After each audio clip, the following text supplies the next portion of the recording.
celebrity-wide theme overtaking the Coffinverse in 2023. Greetings one, greetings all, and welcome to Beer with Brian, which is a program of the Coffin Comics Sworn Club. And this is for September. Beer with Brian is an informal conversation, a Q&A, if you will. I'm going to be talking and rapping poetically about pop culture, and you are welcome to ask questions. I don't have a beer, but I really should rename this like Water with Brian, because it's not 5 o'clock. Like, I just won't drink a beer unless it's past 5 o'clock. So we record this at 4 p.m. Arizona. So we just came off the cusp of Tucson ComicCon, which is the convention that Francisca Pulido and I own and operate with a tremendous staff. And man, it was a blast. You had to be there. I would go on record as saying that Tucson ComicCon is one of the most soulful, fun, and friendly conventions in the nation. And that's our goal. I mean, and I'm only saying that because of the feedback we got from guests, people really loving it. I think a real advantage we had this particular year, as you can imagine, we take care of our guests. We feed them hot meals, and we had a gourmet chef this time around. So the meals were chef's kiss, just outrageous. But the whole thing was great. It's great to see families enjoy it. There's just a high ratio of people who dress up in costumes they made themselves and everything, and costume groups. And I think one of the cool things about Tucson ComicCon, you know, look, we have guests and comic book guests, celebrity guests, all that stuff, but it's really a community-driven event. There's a lot of creativity coming from the community itself, whether it's the costume groups, not-for-profits, the vendors, our panels program. You know, we have hundreds of hours of programming, largely self-created by the community, based on stuff that they want to see, whether it's educational stuff, how to. So it's great. You know, sometimes it's a blur. We start working on the con as soon as we finish the year before. And, you know, at one point it seems like a year away, and then before you know it, it's 3 months, 6 months, and boom, here it happened. So I'm sort of gobsmacked that it happened. If there's any questions, feel free. Well, Tony just has a comment. He said he'd love to go one day to Tucson Comic-Con.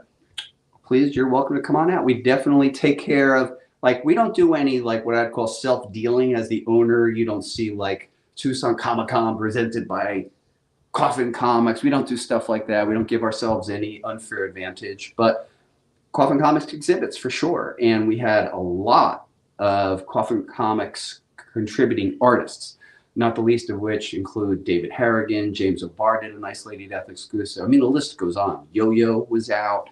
And so we all just had a great time. But yeah, we have all kinds of artists, all different walks of life, celebrities. It's just a hoot. It's a great town. It's a great town to vacation in. Great restaurants. Right across from the convention center is this Mexican restaurant. And if you were to look at it from the outside, you're like, yeah, I don't know. But man, you go in there and you eat that food. It's called El Minuto. And you know I'm right, Jimmy, right? Yep. Now, it's memorable how good those guys are. I just think about it. So KP Heathen wants to know, greetings from Louisiana. Greetings. And will there be an action figure for Chaotica? Funny you should say. I think, Jimmy Coffin, am I wrong? I think there's a pre-order going on right now for a Chaotica action figure. Mm-hmm. So if you have not, please sign up to our mailing list at coffincomics.com, upper right. And towards the end of our weekly newsletter, you're going to see an offer for a Chaotica action figure and a bundle, because I think we're offering Chaotica, La Muerta, and Lady Satanis as we speak as action figures. Stolen Zombie saying, I missed the Evilverse voiceover on the Chaotica Kickstarter. It's true. It's not an Evilverse story, so hence, but we just completed the, we're like almost done with the video for Hell Witch Bitchcraft, and Evilverse is back because it's an Evilverse storyline. Wade wants to know, how do you feel about Chaotica's progress? Hey, how do I feel about Chaotica's progress? Is that as a character, I'm just sort of having fun, if that's what you mean. Or you mean the progress of the Kickstarter. totally exceeds our expectations. Like, blowing us away. Amazing. We're stoked. Happy that people want to read about Lady Death's daughter. You know, we're kind of concerned because Chaotica is actually a good heroic character, right? You know, most of our characters, I mean, Lady Death does evil to do good, but Chaotica would not, right? So that contrast, and people are just used to, in our work, we're dealing with, like, you know, borderline bad characters all the time, and she's good. But she was created in part as a contrast to Lady Death. It kind of makes it interesting, right? Lady Death does not obey the laws of man. Chaotica was raised to obey the laws of man, and, you know, how do these two get along? So, but the progress on the Kickstarter is tremendous. I'm stoked. You know, thank you. Solomon saying, I picked up a Lady Death action figure from Retrocon last weekend in Philadelphia. Oh, that sounds cool, man. Philly, I haven't been back in a while. That con is near, is that in the convention center? And that's near that tremendous, I don't know what you call it, but it's like this giant mall-shaped place with hundreds of stalls of, you know, people making food, and, you know, the Amish are making what they make, and it's great. I remember going there years ago. I sit down and have breakfast, and, you know, the con's like 3 or 4 days, right? So I sit there, and it's a cute little diner setup, and Darth Vader in costume sat next to me, and then Princess Leia, and I'm just minding my own business. And Princess Leia says, "You're pretty surprised that Princess Leia and Darth Vader are having breakfast by you, aren't you?" And I was like, I got to tell you, Princess Leia, I'm not surprised, if only because I've been in convention settings since 1974. So what you're doing today makes perfect sense to me. Let's have breakfast. Matt S is saying he was there at Tucson and it was popping. It was popping, man. You felt the vibe, man. The energy was real. Stolen Zombie also wants to know, since Lady Death was born in Sweden, Yeah. you imagine her talking in a Swedish accent in her dialogue? I think she would speak in a Swedish accent. Yeah. Yeah, and I know that we probably haven't emphasized it in Chaotica's dialogue, but she has a French accent. I mean, if you notice too, if you read the stuff, it's like our characters are like global and international. We definitely have people, you know, like we have Madame Midnight and her sister Rada, Beauregard. You know, they're down from New Orleans, so they have their accent. It sounds like Clayton is coming back to the party. He's saying you now work out of Arizona? Who? So, Coffin. Coffin Comics has been in Arizona since I've been in Arizona since 1994. And the entire life history of Coffin Comics has been in our Desert Dust Bowl, Arizona. Let's see. Oh, Miguel saying, can't wait to see you all this weekend. I am stoked, Miguel, man. Bring it. We're going to have a good time. Very excited. In fact, I mean, for fun, you see behind me some of the goodies related to the eBass Artist Celebration. If you haven't made your plans, stop what you're doing. Get on a plane, get on a train, get in a car, come out to Coffin Comics HQ. You are cordially invited by yours truly and enjoy this event where Eric Basaluda, the one and only, will be in attendance, signing stuff, offering his original art, signing these super cool exclusives. This is going to be one for the ages. Jason wants to know, will you be doing Crucial Con this year? We are going to be doing Crucial Con this year, and I think we moved it to the last week of September. During Crucial Con, we are going to announce the Coffin Comics 2024 publishing schedule, and we're going to tell you what's going on in the world of Coffin Comics 3D. Now, 1 week after Crucial Con, we will have yet another announcement about a very cool, rad, crazy thing that's happening. It won't make Crucial Con, but it'll make the week after. Frost wants to know, any new shirts coming up for sale? Well, Frost, indeed, there'll be some new shirts. There is one coming up on the Hell Witch campaign, and we've entitled it Repentless, and the art is by Matt Meerhoff, and it's phenomenal. It's a glorious image, captures the spirit of Hell Witch like you haven't seen her before, and it just feel like a nice blasphemous image to wear. Now, also, right now, as you and I speak, Mike Crone is working on the Sworn Club Year 4 shirt, and this one is inspired by 70s occult movies. So there's a real occult vibe going on in this one. And it's kind of a challenging thing with Sworn Club to encompass all the characters and the vibe. I think we started really hitting our stride this year with our year 3 image, where that was inspired by an old Black Sabbath concert shirt.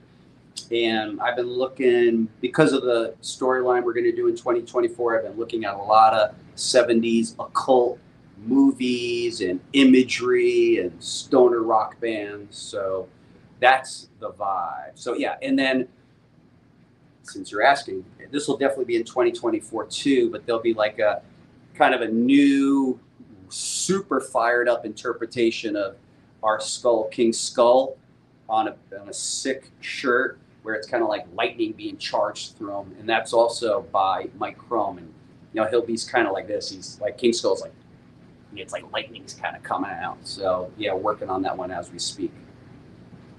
So Dan wants to know, Dan, with the illusion spell Hellwitch casted on Lady Death and Morgasm, and her inability to accept defeat, is there a chance we may see an unrequited love story develop between Hellwitch and Lady Death? Well, that is the absolutely right question to ask. And stay tuned. I do feel that when those two met, their issues have not resolved, right? They're essentially, in effect, torn apart, and Hellwitch didn't. Hellwitch got pulled away into like a whole nother adventure, and Lady Death the same. I feel that those two, their issues are not resolved, and stay tuned to Crucial Con for any announcement about the two of those meeting up again. Jason wants to know, I got to meet Mike Chrome this weekend at Baltimore ComicCon. Cool. Any chance he might be a guest at Swarmfest? I don't know who's a guest at Swarmfest. Well, that's not true. I know who's a guest at Swarmfest, but we're going to start rolling out Swarmfest guest announcements in late September. I think you will be pleased.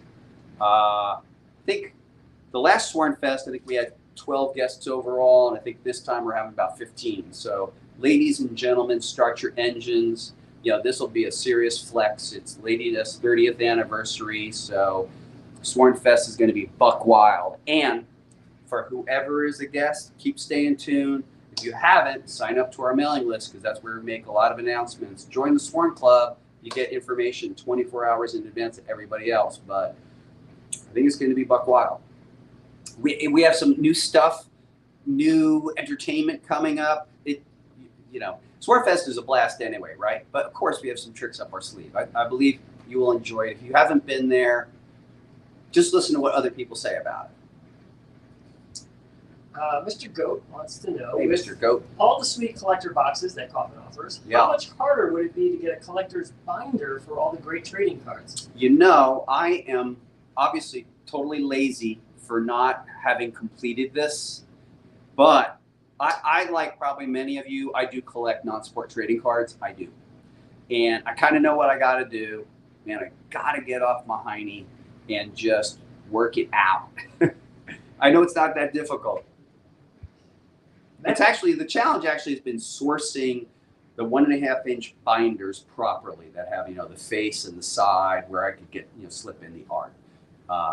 It's been availability sometimes. So I kind of found the wholesale resource for that, but then they were sold out. Matt wants to know, what's the last horror movie you saw? The last horror movie I saw that I enjoyed surprised me. I'm very surprised I liked it. So I saw X, directed by Ty West. And I have not liked Ty West movies, but that particular movie caught me at the right time. I was like chilling like a villain on a Saturday. Had nothing to do, rare for me, right? And I just went for the ride. And it's a super slow burn, slow story unveiling. The horror actually didn't happen until maybe 60% into it, but I just got to admit it. I liked how it was photographed. I liked the characters. And when it became horrific, I think it really delivered the goods. So I've been debating this movie and Ty West's work with other horror fans. And, we're all kind of like 50-50, but X was good. And I'm looking forward to seeing the sequel, or the prequel, and eventually the sequel. The Collector P is saying, hey, Brian, received La Muerta Divius today. Coffin rocks. Thank you so much. Appreciate your support on La Muerta. Man, wait do you see next year's La Muerta storyline in the year after. So we're planning 2025, and we really have settled in on a direction for 2025, and in fact, working on 2025 as well, even as we complete working on 2024 stories. Stolen Zombie wants to know, where does Lady Death get her hair, nails, and makeup done in the fiery depths of hell? That's right. It's a great question. You know, it's funny. You write this stuff and you think about, it's like, all right, well, topics like that, where does that all happen? You know, does she sleep? Does she go to the bathroom? She doesn't need to eat, so she's not alive, nor is she dead. So I think we all know that for practical storytelling, no one ever addresses that kind of stuff, especially like in heroic warrior-based stuff. It's like you never want to see Conan, I don't know, going to the bathroom or have. Sometimes you see him, like we see the characters drink, and when Lady Death eats, it's kind of miraculous, and she rarely does. But as far as writing those kinds of crazy scenes, like back in, I think it was 1998 or 9. We did have a scene, I think it was, could it be Lady Death the Gauntlet, where she was alive, like she presented herself as alive, and we had a page where you saw her trying on different outfits until she settled on the outfit that was designed by J. Scott Campbell. And we were just doing that kind of as a lark to provide some levity to otherwise serious storytelling. And I know that costume at the time, you know, just like, people got fired up about it one way or the other. You know, now people look at it fondly, but at the time it was like a travesty, you know, that she was wearing flares and all that. But, you know, sometimes we just do stuff like that for our own entertainment and hopefully for everyone else's entertainment. So I bet that she does get her hair and nails and toes did by some awesome demon angel hybrid in the outskirts of hell, but like, you know, in the Beverly Hills of hell, I think. Kristen wants to know, what's been your favorite twist in the Tales of the Coffinverse so far? My favorite twist. Well, there's actually a recent favorite moment that I liked. So, you know, the stories are pretty, characters are driven, stories really driven. And we did the storyline last year where Lady Death faces off against Lady Virtue. And at the end of the first chapter of that storyline, Lady Virtue got a hold of Lady Death in her face and sucked the life out of her and actually kind of stole her beauty away. So in the following chapter, she has a near-death experience and even goes into a coma. And the scene that I found kind of interesting and telling was when she first woke up, she walked past everybody, her, you know, her mother, her daughter, all that stuff. And she went to the bathroom privately and she checked her face in the mirror to see if it was intact. And upon seeing that her beauty was restored, she was relieved. And I thought that was kind of interesting because we just laid out this very hard, very stoic, and it was kind of letting the reader into a very, very private moment about Lady Death that I think that people would not otherwise see. And I think there's another moment that has that kind of feel in Lady Death chapter 18. It would be unexpected, and you have to be a longtime reader and a reader of detail, but there's another kind of unexpected moment where you see an element of the character you've never seen before, but it kind of makes sense. Timeless Echo says, it's been a long road for you and your creative IP. Yes. If you could, would you go back in time and do it again? If so, what would be one possible tweak or change? I mean, that's a fair question. You know, luckily, I don't really spend a lot of time looking back. There's certain emotions I think are really could trip a human being up. And I think looking back and having regret is one, and envy is another one. However, sure, if I could do it all over again, and if I could know back during the chaos era what I knew now, I think we would have avoided the financial mishaps that happened under my leadership, and we probably would never have gone out of business because I would have been able to manage things with a clearer mind, just having the experience I've had now. But I actually don't spend a lot of time in regret on stuff like that because, you know, life's just a thing that unfortunately you learn as you go. So I've made my peace with that era. I mean, I had to, right? Because I mean, I had to. And so I've made my peace, and, you know, Probably, I mean, the only regrets I find that I have are as a collector of things, selling things. Like I'll look back and there's some pain associated with having sold things for whatever reason. So, but as far as like career stuff, I'm pretty pleased with how it's all gone. And, you know, warts and all, man, you know.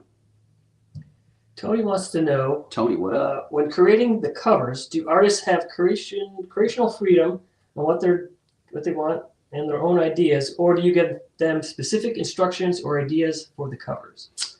I find giving artists hyper-specific instructions constricts their creativity. So what I like to do is to create an environment for them to do their best work. So I might give, what I find works is to give the artist a theme. So it might be something as simple as like, here's the theme, fire and ice. Lady Death portrayed in scenes of fire and or ice, costume interpreted that way. And then let people just go off with their ideas. How the process usually works is they'll send some thumbnails or some sketches to kind of give an idea. Then I'm using my brain to kind of look back. Does that look familiar? Have we done a pose like that? So try to avoid duplication. On the Kickstarters, we take a look at, we provide descriptions of the story and some of the mood, tone, setting, feel to the artist, and then let them kind of go off. I find that kind of produces the best result. Now, there are some, all our premiere editions are sort of story specific, so those tend to be a little more specific. But the great majority of the material kind of give folks a theme, let them step into the theme, and let them have fun with it. Okay, we got time for a couple more questions. We got time for a couple more. Here's one from Frank. What up, Frank? Will we get to see Kid Devil again? Ah, Frank, Kid Devil. Oh, I write this kid, and then what happens, happens. I already like him. I really do. So I don't know. Here's the interesting thing to consider. For those of you who have read Lady Death Chapter 17, that takes place in an alternative future Earth. And many of the characters that you know from our Earth, our storytelling Earth, people have paired up, coupled up, had children, including Kid Devil. So the question becomes, okay, that's that reality. Do any of those characters and do any of those relationships exist in our Earth? So that'll be something, by the way, we'll explore in 2024. So you've seen maybe some characters, particularly in Chapter 18, the Kickstarter we just completed. You're going to see a lot of characters that paired up, you know, in unexpected pairings. So as those characters meet again next year's storyline, hopefully what the reader is asking is like, is there going to be an energy between those folks? Are they going to? So the answer is, I don't know. I totally love Kid Devil. I could just write Kid Devil adventures. So we'll see. John wants to know, are you ever going to be at any cons close to South Carolina? So am I ever going to be at any cons close to South Carolina? So the one con that I know of in that area is Heroes. And I would like to get back out to Heroes, but maybe as you're showing up and hanging out and maybe doing a couple of things for charity or something like that. I must admit to you, your boy has been in the game for 32 years. There have been years where I've done 25, 30 shows, and I've been kind of feeling a bit of a wind down on shows, if only because it allows me to concentrate on the work, writing the stories, managing the business, helping market and promote the company, and our own convention, Tucson ComicCon, and Swornfest, obviously. So increasingly, I'm probably traveling less, but in return, I would say, come on out. Come on out to like Tucson ComicCon, come on out to Swornfest and enjoy it. Kristen wants to know, are there some things you look for in new covers or cover artists? Yes. So Kristen, what I try to do is train my instincts in gut reaction. I train myself artistically to listen to them, to those instincts. And so it's one of those things where, because I've been doing it for as long as I've been doing it, I can see someone and I can see if they have it or not. You know, if they're ready or they're not ready. I could just see it. And I think that's just from amassing the craftsmanship and the skill to do that. So yeah, I train myself and to listen to my gut instinct, my creative gut instinct. And so far it's served me. I can't say it's perfect all the time, but you know, instead of making it an intellectual exercise, I definitely try to make the artistic endeavor like purely creative. And so folks, all I want to say, thank you so much for attending this Beer with Brian this month for September 2023. This is a program of the Coffin Comics Sworn Club. I encourage you to join the Coffin Comics Sworn Club. 2 of the benefits are: 1, you get news 24 hours in advance of everyone else in the globe. 2, you get a 1-hour advantage to the great majority of exclusives we offer at CoffinComicShop.com. Also, just joining up, you get a pretty rad goodie bag of all kinds of cool stuff. And the club is fun. Club continues. We're already working on year 4 stuff. So heck, join it. So in conclusion, I'd like to say this. If you haven't, back Chaotica Spellbound, which is on Kickstarter right now. Thank you to everyone who has. Tomorrow already, it's the eBass Artist Celebration online. And then Saturday, eBass is going to be here. Then, if you can believe it, next week I'm heading to Memphis for Memphis Comic Expo. We are going to reveal our very spirited exclusives for that on next Monday, I believe.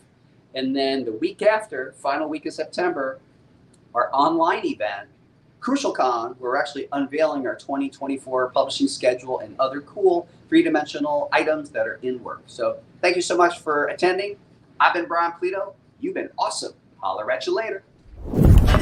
Swornfest, Swornfest, Swornfest. Swornfest, the global gathering for Coffin Comics feed and the Sworn, featuring exclusive party, artist, signings, commission, panels, beer, food, coffee, alcohol, tours of HQV2, trading posts, CGC, friendship, community, camaraderie, shenanigans, insanity, and more. Plan ahead. Be there. Tickets and details on sale now at CoffinComicShop.com. Presented by Coffin Comics. Swornfest. February 23rd through 25th, 2024, Mesa, Arizona, USA. Sworn.